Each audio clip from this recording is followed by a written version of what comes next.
Magandang umaga po mga kababayan. Nandito tayo muli kay Lolo Ray kasi balikan natin mga kababayan dahil mayroong nakapanood at naantig doon sa sinabi ni Lolo Ray na malas daw yung kanyang buhay. So ngayon ang kagustuhan ng ating sponsor no, na mabalikan at iparamdam na hindi malas si Lolo sa buhay niya.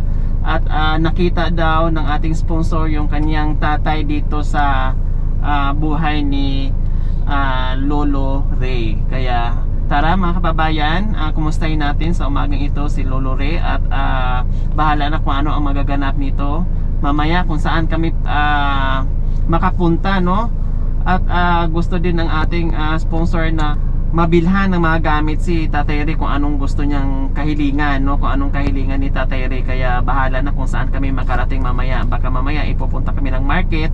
Kailan po mga kababayan no, bawal po kasi yung camera sa ibang establishment, kaya limited lang po yung ating pagpasok ng mga establishment mga kababayan. Titingnan natin kung saan tayo pwede makapasok mamaya, kung anong pwede nating bili ni Lolo Ray. Kaya tara mga kababayan. Hello po, good morning po Lolo Ray. Kumusta po kayo? Ay, ganito rin. Good morning po. Nag-almusal na po kayo. Opo. Mukhang katatapos nyo lang magwalis. Tapos anong inalmusal nyo po? Marami na naman. O ganun po talaga Lolo Ray, kasi nasa ilalim po talaga kayo ng puno ng mangga. Kaya hindi ka patapos magwalis. Yan na naman, meron na namang magkalaglagan. Kamawalis ko lang. Diba? O kumusta Lolo Ray? Buhat nung kami ay nandito nung nakaraan. Kumusta naman ang buhay-buhay? Mula nung dumating kayo, parang parang ang ikon ko naman, parang masaya, parang ako na ang mayaman, ako sa loob-loob ko. Marami na akong rasyon. Parang feeling nyo mayaman na kayo, parang paupo-upo na lang dahil marami na rasyon. Oo, dito na lang. Hindi nyo na naiisip, saan na naman kaya, o sino naman kaya magbigay sa akin ng pagkain? Parang ganun po. Ayan. At siya nga po pala Lolo Ray, bakit nyo nasabi na parang ang malas ko naman sa buhay? Parang nasabi nyo na nakaraan sa akin. Bakit po? Bakit nasabi nyo gano'n na ang malas nyo sa buhay? Kamalas ko naman ang sa buhay. Bakit dumating ang kwan sa akin, grasya ka ako. Biglaan ka ako, baka tinulak ng Panginoon na dito kayo magpunta. Ganon ang kwan ko. Ganon ang naisip nyo. Ko. Pero bakit nasabi nyo po na ganito ang naging buhay nyo at parang kay malas-malas nyo? O nga kasi yung mga minuno dahil na. Ba nasabi nyong malas kayo dahil ganito lang yung buhay nyo, mahirap lang? Mahirap lang ako. Hindi naman ako nagsasaka. Kasi yung ninuno ko may bukid sila nung daw at namatay na agad na na hindi po kinakamana. Hindi pa nagpamana, bininta na lahat yung bukid namin. Nawala kayong namana? Wala kaming namana. Kaya kung saan ako tumitira, kung palayasin ako dito, iniisip ko na naman kung saan ako pupunta na naman. Kasi nakikitirik lang po kayo dito? Nakikitirik lang ako dito. At buti nang mabait yung may-ari. Pinatira po kayo dito Lolo, kahit paano? Sabi na, doon ka na tumira at may kasama yung nanay ko. Sabi yung babae na Opo. Yun. So ayun po pala mga kababayan kung bakit nasabi ni Lolo Ray na malas siguro yung buhay niya. Kasi siyempre ganito, hindi siguro niya minsan maiwasan, bakit ganito ang buhay ko, kahirap-hirap, mga ko kahirap-hirap no. Yun siguro, minsan kasi mga kababayan pag sobra na tayong nag-iisip sa buhay-buhay natin, parang ayaw mo naiisip bakit ganito ang buhay ko. Kaya minsan talagang dumarating sa isipan natin na makapagsalita tayo na ganyan. Pero Lolo Ray, walang malas. Kailang mayroon lang tayong kanya-kanyang buhay. May magandang buhay, may tama ng buhay, may ganito yung buhay. Walang malas na tao. Basta, yun lang talaga ang itinalaga sa atin. Yun lang talaga ang buhay natin na kakayanin natin. Basta magiging masipag lang tayo at matuto tayong tumanggap kung anong meron tayo sa buhay. No, Lolo Ray, no? Basta lumaban lang, huwag mawalan ng pag-asa. Tulad nyo po, akala nyo kay malas-malas na, hindi nyo akalain na meron palang dumating na grasya. Malas ko ako dumating ba? O ngayon, masabi nyo pa ba na malas kayo? Hindi na. Oh, hindi na. Swerte na lang darating sa isip Oh, ko. di ba? Kung Swerte. minalas man kayo noon, ngayon naman ay sinuwerte naman kayo. Oo, Sobra-sobra yung Sobra-sobra. biyaya. Biyaya. Dahil nandito kami muli, mayroon na naman kayong biyaya. Naku, Oh, di ba? O ano, mamalas pa ba ang buhay? Hindi Malas na. na ba, ha? Hindi Oh, hindi na. Oh, di ba? Gusto namin na ipasya namin kayo Ay. doon sa bayan. Ngayon, Opo, ano bang gusto nyong bilhin? naku, yan ang hindi ko masagot sa ating kaibigan na nakakaya. Hindi, halimbawa, mag-shopping. Oh. Ready na. So ayan po mga kababayan, kasi ito po yung request ng ating sponsor na bitbitin namin si Lolo Ray. And mamili tayo ng grocery, mag-shopping si Lolo Ray, mamili ng grocery, mga vitamins ni Lolo Ray, fruits, at yung mga ulam niya. Then kung ano ang magiging sobra doon sa pera na pinadala ng ating sponsor na 15,000. Naku, laki. Malaki po ba yon? Oo, malaki na sa amin yun. Oh, di ba? Oo.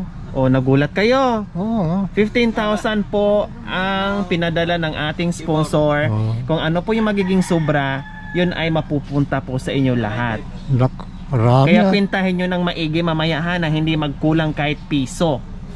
Baka mamaya ang maibalik ko sa inyong sukli kulang ng piso. Lola ha. Ay, hindi naman Magdala kayo ng calculator. Ay, naku. O anong mensahe niyo po doon kay Sir Albert? Albert, Opo, yun po yung nagpadala sa inyo ng 15,000, Sir Sir. Albert. maraming salamat sa nagbigay na sponsor sa akin. Kaya maraming salamat po. Ayan. Kasi sabi niya sa iyo, sabi niya sa akin, Lolo Ray, parang nakita daw niya, naalala niya yung father niya, parang nakita daw niya yung father niya sa iyo. Kaya ayun, agad-agad nagpadala sa atin at ngayon, tara na, huwag na nating tagalan habang maaga pa.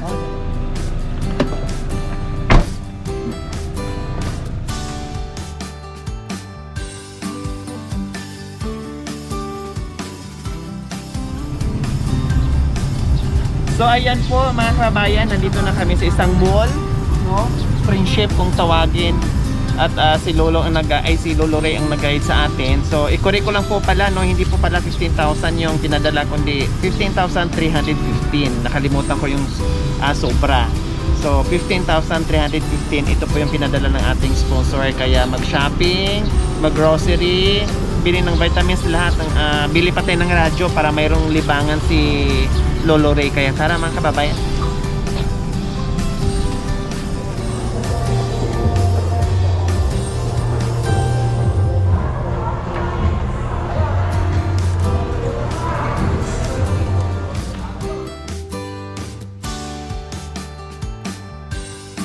Yung ganito po, Lolo Ray, para hindi masyadong maliit.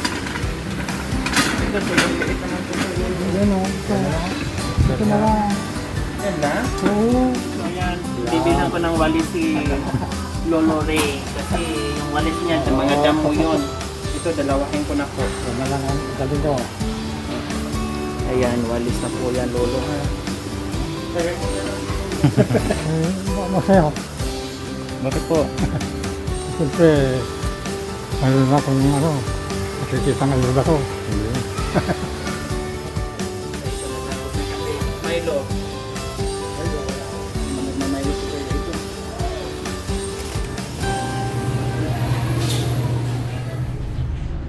So ayan mga kababayan, tapos na rin po tayo nag-groceries. So ito na po yung dalawang itong isang box natin mga kababayan, no? Kompleto na yan. Yan po yung napili namin ni Lolo Ray.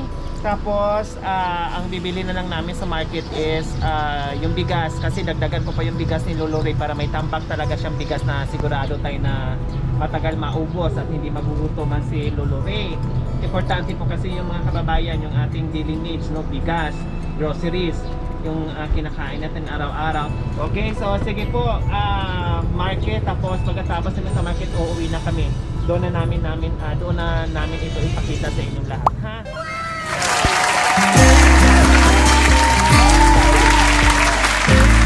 So ayan po mga kababayan, nakita nyo na kung ano yung aming bit-bit ngayon, no? Pumunta kami kanina, umaga dito. Tama po, Lolo Ray? Tapos anong oras na? Mag-1 na po ata. So halos mahigit kalahating araw yung aming pagsha-shopping ni Lolo Ray. Dahil ito po yung kagustuhan ng ating sponsor na si Sir Albert. So mga kababayan, yung request po ng ating sponsor ay ibili, i-shopping. Ito po ay tinugon po natin yung sinabi ng ating sponsors. Plus yung iba dito ay request po ni Lolo Ray. So nabili na po natin lahat tulad ng itong kotse natin, no, gamit sa kusina. Itong mga pinggan, kinumpleto na po natin at lagayan ng pinggan para hindi pasukin ng insekto. Plus yung ating mga unan. And then ano ito sa yung mosquito net. Tapos bumili na rin ako ng unan. Ayan, tapos yung kumot para hindi lalamigin si Lolo Ray.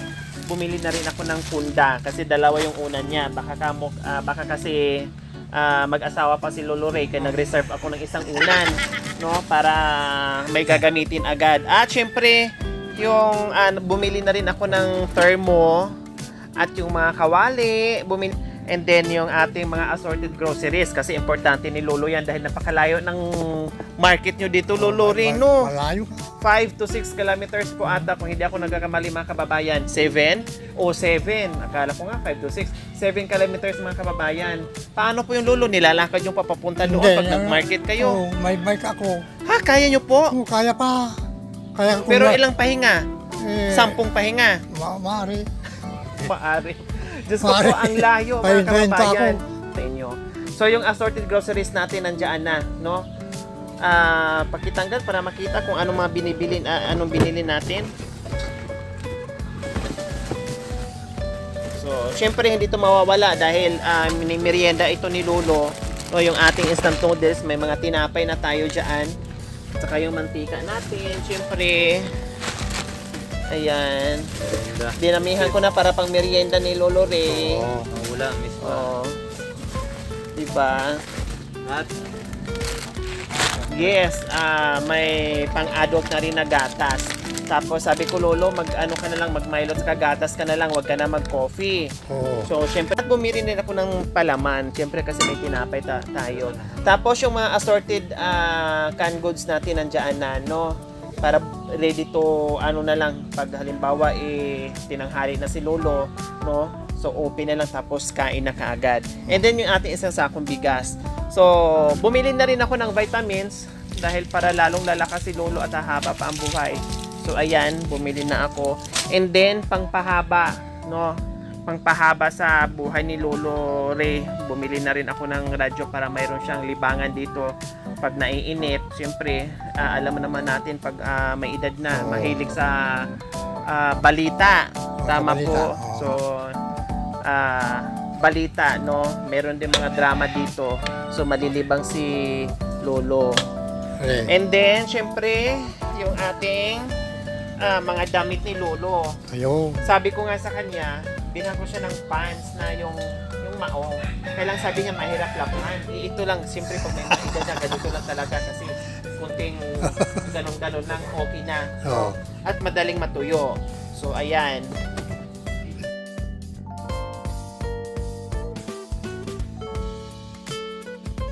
Pamunas ni Lolo, may bipo na rin para pag namasyal si Lolo, meron siyang gagamitin. And then bumili na rin ako ng chinilas. So, panlakad-lakad niya. At sleeper. Oh, 'di ba? Dalawa. Oh. Tapos dalawang damit din. Ayan. Maraming mas si Lolo at yung mahiwagang sombrero ni Lolo. Bago. Ayan, syempre, hindi porke matanda na, hindi na mag-brief. Siyempre mag-brief pa rin si Lolo. At tuwalya. Ayun. Syempre, may tuwalya si Lolo. Binilhan ko na rin ng shorts. Puro nga sabi Lolo, wag na, ito na lang, ito na lang. Sabi ko, hindi, para bago. Para yung pang bahay-bahay ni Lolo. So, ayan, ang dami-dami. And then, syempre, bumili ako ng walis. Kasi ito po yung pubukaw sa akin, no? Ito talaga ang pumansin sa akin, mga kababayan. Yung walis ni Lolo Ray na yung nakikita nyo po dyan sa tabi-tabi lang. damo, literal Oo. na damo na mga sanga-sanga pinuto ni lolo, no, tapos tinalian niya, o kundi natuyo, o kundi walis na. Pero matagal ito mapupudpod kasi Matagal. matibay din siya eh. Oo. Bumili na ako ng dalawa kahit papaano pag napudpod to ay pwede na niyang palitan, o kundi yan na. at least walis talaga siya. Oh. Lolo, napagod ba kayo sa shopping natin? Hindi bale, basta Pero napagod kayo. napagod din ako. Kaya lang, nung nakabili na tayo, parang natanggal Natanggal yung pagod. pagod ko. Wow. Napagod si Lolo kasi napansin ko siya, sabi ko, Lolo, diyan ka na lang muna, upo ka. At saka inalalayan ko siya kasi parang napamaywang na siya eh. Dahil masakit na, syempre, masakit na yung baywang niya. Pero ganun pa man, napagod siya, masayang pagod. At nung nabili na lahat, nakita na niya lahat, natanggal daw po yung pagod niya. Itong lahat ng resibo mga kababayan ay isisend natin ni Sir Albert para alam ni Sir Albert kung saan napupunta yung padala niya na pera. So ayan, yung 15,315, may natira po si Lolo na 4,457. So ayan po yung ibibigay natin kay Lolo Ray. 1,000, 2,000, 3,000, 4,000, 1, 2, 3, 4, 4,450, then 57.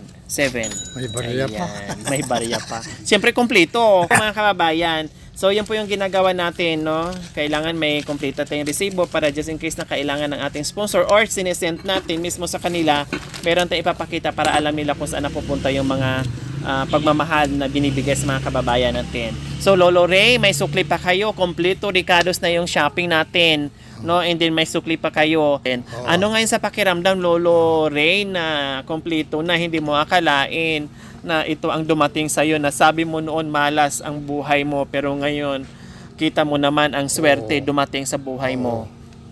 Kasi nagpapasalamat ako sa ano bang pangalan Sir nila? Albert. Albert, na nagbigay ng tulong sa akin. Kaya maraming salamat po, Mang Albert. Yan.